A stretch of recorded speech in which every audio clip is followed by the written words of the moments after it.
জয় মা সরস্বতী। বন্ধুরা, একজন দরিদ্র অভিশপ্ত শিশু কি তার অজ্ঞতা দূর করে জ্ঞানের প্রদীপ জ্বালাতে পারে? মা সরস্বতীর কৃপা এবং কঠোর সংগ্রাম অনিরুদ্ধর জীবনে কি অলৌকিক কাজ করেছিল, এই গল্পটি মনোযোগ সহকারে শোনা খুবই গুরুত্বপূর্ণ। মা সরস্বতী বলেছেন যে যে ব্যক্তি ভক্তি সহকারে আমার গল্প শোনে বা বর্ণনা করে এবং নির্ধারিত পদ্ধতিতে আমার মন্ত্র পাঠ করে, তার জীবনে সর্বদা সুখ, শান্তি, জ্ঞান এবং সমৃদ্ধি লাভ করবে।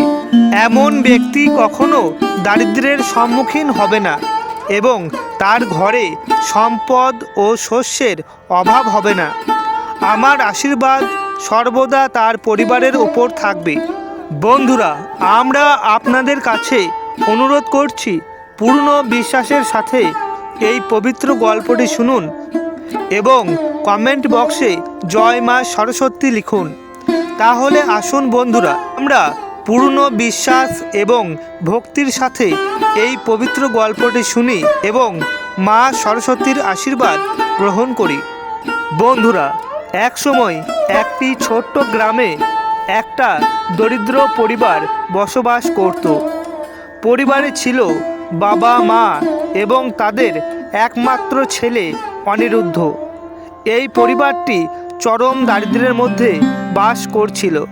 তাদের না ছিল পর্যাপ্ত খাবার, না ছিল ভালো পোশাক, কিন্তু তাদের হৃদয়ে একে অপরের প্রতি অপরিসীম ভালোবাসা এবং সহানুভূতি ছিল। অনিরুদ্ধের পিতামাতা খুবই পরিশ্রমী ছিলেন। তারা তাদের সন্তানকে খাওয়ানোর জন্য দিনরাত পরিশ্রম করতেন, যাতে নিজের সন্তানের পেট ভরাতে পারে। অনিরুদ্ধ ছিল একজন খেলাধুলো প্রিয় এবং কৌতূহলী শিশু। তার মন সর্বদা নতুন কিছু শেখার এবং বোঝার জন্য আগ্রহী ছিল। গ্রামের প্রবীণদের কাছ থেকে গল্প শুনতেন এবং কল্পনায় হারিয়ে যেতেন, কিন্তু দারিদ্র্যের ছায়া সবসময় তার জীবনে থেকে যেত। বন্ধুরা, একদিন অনিরুদ্ধ তার বন্ধুদের সাথে খেলতে খেলতে গ্রামের কাছে একটি বনে পৌঁছালো। সেখানে সে একজন ঋষিকে তপস্যায় মগ্ন থাকতে দেখল।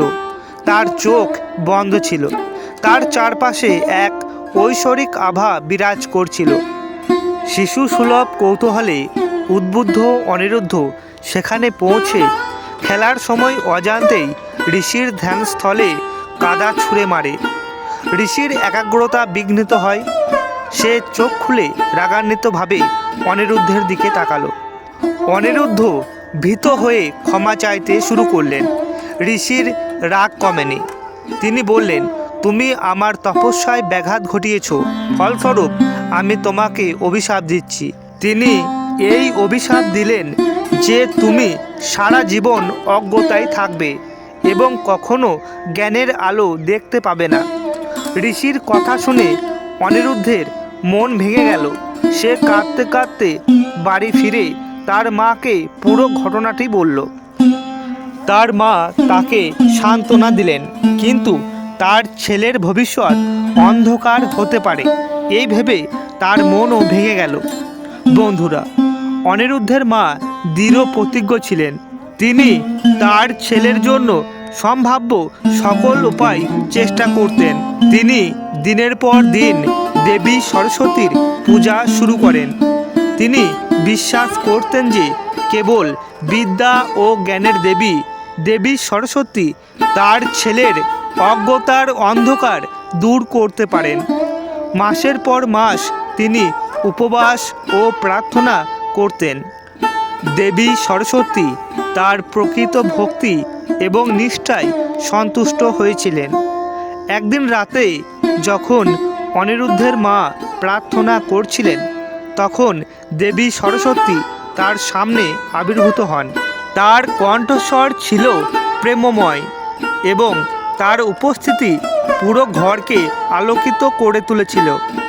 দেবী সরস্বতী বললেন, হে প্রিয়, তোমার ভক্তি আমাকে খুশি করেছে। আমি জানি তোমার ছেলে অভিশপ্ত, কিন্তু আমার আশীর্বাদ তার অজ্ঞতা দূর করতে পারে। কিন্তু এটি তখনই সম্ভব যখন সে নিজে জ্ঞানের দিকে এগিয়ে যেতে চাইবে। বন্ধুরা, দেবী সরস্বতীর আশীর্বাদের পর অনিরুদ্ধের মনে পরিবর্তন আসতে শুরু করে। তিনি বই এবং শিক্ষকদের প্রতি আকৃষ্ট হতে শুরু করেন। যদিও ঋষির অভিশাপের প্রভাবে প্রায়ই নিরুৎসাহিত হয়ে পড়তেন তিনি প্রায়ই পড়াশোনায় সমস্যার সম্মুখীন হতেন এবং নিরুৎসাহিত হতেন। কিন্তু তার মা তাকে সবসময় বোঝাতেন যে প্রকৃত চেষ্টাই প্রকৃত উপাসনা। তার মা তাকে পুরাতন ধর্মগ্রন্থ থেকে গল্প বলতেন, যার কাছ থেকে সে অনুপ্রেরণা পেয়েছিল। ধীরে ধীরে তার আত্মবিশ্বাস বাড়তে শুরু করে। অনিরুদ্ধ তার গ্রামে অবস্থিত একটি ছোট্ট লাইব্রেরিতে যেতে শুরু করে, যেখানে সে কেবল পড়াশোনাই করেননি, বরং তিনি অন্যান্য পণ্ডিতদের সাথে দেখা করেন এবং তাদের অভিজ্ঞতা থেকে শিক্ষা গ্রহণ করেন। এটি ছিল জ্ঞানের দিক থেকে তার প্রথম পদক্ষেপ। বন্ধুরা, গ্রামে একজন পণ্ডিত গুরু থাকতেন, যার নাম ছিল অচ্যুতানন্দ। তিনি অনিরুদ্ধের গল্প শুনে তাকে নিজের কাছে ডেকে পাঠান। অচ্যুতানন্দ বলেছিলেন যে জ্ঞান অর্জনের পথ কঠিন, কিন্তু ধৈর্য এবং নিষ্ঠার সাথে তা অতিক্রম করা যায়।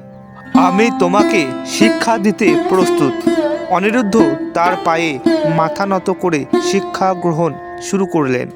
গুরু তাকে কেবল বইয়ের জ্ঞান দেননি, বরং জীবনের মূল্যবোধও শিখিয়েছিলেন। তিনি তাকে ধ্যান, মনের একাগ্রতা এবং আত্মবিশ্বাস শিখিয়েছিলেন। অচ্যুতানন্দের নির্দেশনায় অনিরুদ্ধের জীবনে এক নতুন আলো এনে দেয়। গুরু তাকে বলেন যে অভিশাপ কেবল ততক্ষণ পর্যন্ত প্রভাব ফেলবে যতক্ষণ সে নিজেকে সীমিত মনে করবে। তিনি বলেন যে জ্ঞান হলো সেই প্রদীপ যা অজ্ঞতার অন্ধকার দূর করতে পারে। অভিশাপও এমন একটি চিন্তা যা আপনার কঠিন পরিশ্রম এবং মা সরস্বতীর আশীর্বাদে বাতিল করা যেতে পারে।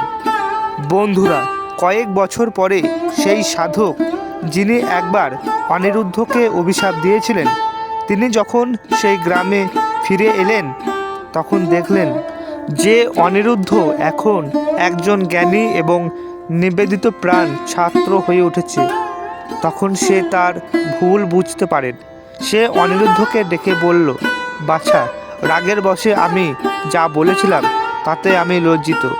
তুমি তোমার কঠোর পরিশ্রম এবং দেবী সরস্বতীর আশীর্বাদে এই অভিশাপকে বাতিল করে দিয়েছ। অনিরুদ্ধ বিনয়ের সাথে বলল, গুরুজি, আপনার অভিশাপই আমাকে অনুপ্রাণিত করেছিল। যদি সেই ঘটনাটি না ঘটতো, তাহলে হয়তো তিনি দেবী সরস্বতীর শরণাপন্ন হতেন না। এই কথা শুনে ঋষি তাকে জড়িয়ে ধরে আশীর্বাদ করেন। এরপর অনিরুদ্ধ শিক্ষার প্রতি তার নিবেদনকে তার জীবনের লক্ষ্য করে তোলেন। তিনি তার গ্রামে একটি স্কুল প্রতিষ্ঠা করেন, যেখানে দরিদ্র শিশুদের বিনামূল্যে শিক্ষা দেওয়া হতো। তিনি কেবল তাদের পড়াশোনা শেখাতেন না, বরং জীবনের নৈতিক মূল্যবোধ এবং সমাজ সেবার গুরুত্ব ব্যাখ্যা করতেন। সেই স্কুলের নামকরণ করা হয়েছিল সরস্বতী বিদ্যা মন্দির। ধীরে ধীরে এই স্কুলটি সমগ্র এলাকায় জনপ্রিয় হয়ে ওঠে।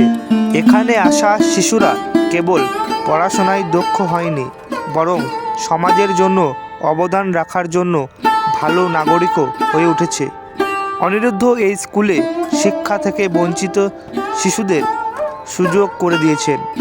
তিনি শিক্ষাকে এমন একটি মাধ্যম করে তুলেছিলেন যার মাধ্যমে সমাজের প্রতিটি ব্যক্তি উপকৃত হতে পারে। একদিন যখন অনিরুদ্ধ স্কুল প্রাঙ্গণে বাচ্চাদের পড়াচ্ছিলেন, তখন তিনি এক ঐশ্বরিক আলো দেখতে পেলেন। সেই আলো ছিলেন মা সরস্বতী। অনিরুদ্ধ একজন ভালো নাগরিক হয়ে ওঠেন, যিনি এই স্কুলের সেই শিশুদের জন্য অবদান রেখেছিলেন। মা এসে বলেন, অনিরুদ্ধ, তুমি তোমার কঠোর পরিশ্রম, নিষ্ঠা এবং সেই নিষ্ঠার মাধ্যমে প্রমাণ করেছ যে প্রকৃত জ্ঞান কেবল বইয়ে নয়, সেবা এবং আনুগত্যেও পাওয়া যায়। আমি তোমার ওপর সন্তুষ্ট। তোমার জীবন অন্যদের জন্য অনুপ্রেরণা হয়ে উঠেছে। এই কথা বলে দেবী সরস্বতী অন্তর্নিহিত হয়ে গেলেন। সেই দিন থেকে অনিরুদ্ধ আরও বেশি নিষ্ঠা ও উৎসাহের সাথে সমাজ ও শিক্ষার জন্য তার জীবন উৎসর্গ করেছিলেন। বন্ধুরা, এই গল্পটি আমাদের শিক্ষা দেয় যে অসুবিধা সমস্যা সত্ত্বেও যদি আমাদের হৃদয় সত্য হয় এবং আমাদের প্রচেষ্টা অবিরাম থাকে, তাহলে এটি সমস্ত অজ্ঞতার অন্ধকার দূর করতে পারে। জীবনে যত বাধাই আসুক না কেন, যদি আমরা সত্যিকারের হৃদয় দিয়ে কঠোর পরিশ্রম করি এবং আমাদের লক্ষ্যের প্রতি আনুগত থাকি, তাহলে আমরা প্রতিটি বাধা অতিক্রম করতে পারব।